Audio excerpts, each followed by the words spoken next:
நாகை கிழக்கு கடற்கரை சாலையில் உள்ள மாவட்ட கழக அலுவலகத்தில் அதிமுக வேட்பாளர் அறிமுக கூட்டம் நடைபெற்றது.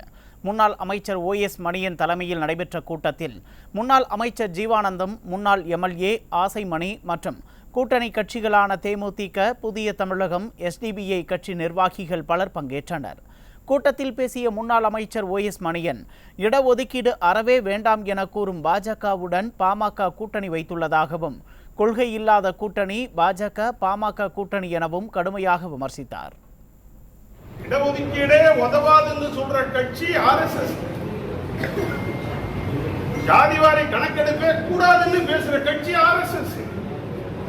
அங்க போய் பாட்டாளி கட்சி இடஒதுக்கீட்டுக்காக இடஒதுக்கீடு ஒன்றே கொள்கை என்று சொல்லுகிற பாட்டாளி மக்கள் கட்சி போய் கூட்டணி சேர்ந்திருக்க. என்ன கூட்டணி? எதுக்காக கூட்டணி?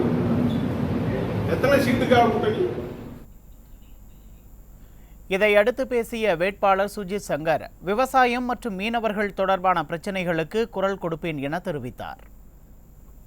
விவசாயத்தை நம்பியிருப்பதால் விவசாயிகளுக்கு இருக்க விதை முதல் கொள்முதல் வரை உள்ள அத்தனை பிரச்சனைகளுக்கும் நான் நாடாளுமன்றத்திலே குரல் கொடுப்பேன் என்று இங்கே தெரிவிக்கிறேன்.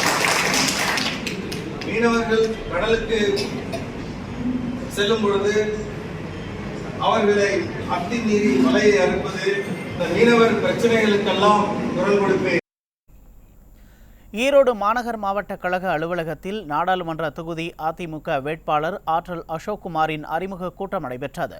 இதில் முன்னாள் அமைச்சர் KV ராமலிங்கம், முன்னாள் MLA KS தென்னரசு உட்பட கழக நிர்வாகிகள் பலர் கலந்து கொண்டனர்.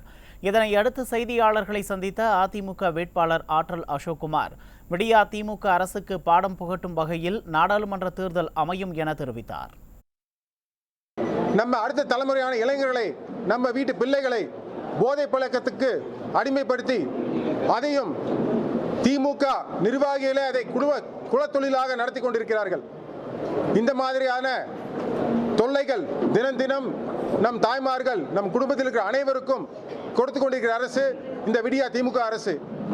இந்த அரசை கண்டித்து ஒரு நல்ல பாடம் புகட்ட நம்ம தமிழ்நாடு மக்கள் எப்போதோ தயாராகி விட்டார்கள்.